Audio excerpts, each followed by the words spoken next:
Listen to what Donald Trump had to say about Joe Biden's response. Watch this.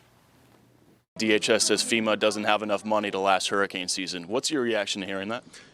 Well, they're doing a very bad job. They've given over $1 billion to illegal migrants that came in, and now they have no money for North Carolina, for Georgia, for South Carolina, and Alabama, Tennessee, and Florida. I think that's a disgrace, frankly. It's the worst run.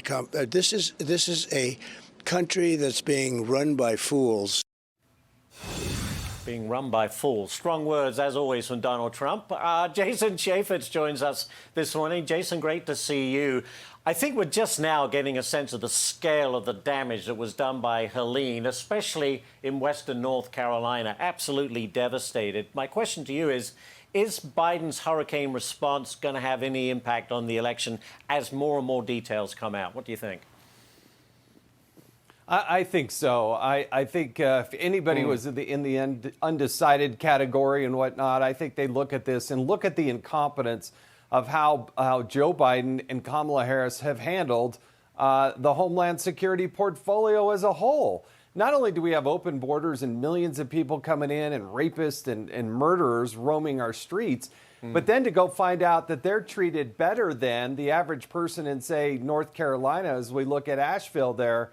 That's just infuriating. Somehow there are billions, untold number of billions of dollars for Ukraine, for all these other foreign countries, for people that are here illegally. Everybody gets a phone, everybody gets housing, everybody gets all this free stuff. And then when disaster strikes, you know, they just, oh, we're out of money. We're going to have to go get more. And not only that, the response from Homeland Security with FEMA, where are the people? They've been spending time working on the migrants, not doing on preparation for these types of disasters. Right.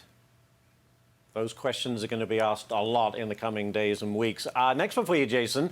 Donald Trump headed back to Butler, Pennsylvania tomorrow, the site, as we know, of the first assassination attempt back in July. His supporters say, you know what, it shows the kind of strength and leadership we need in a president. Do you agree?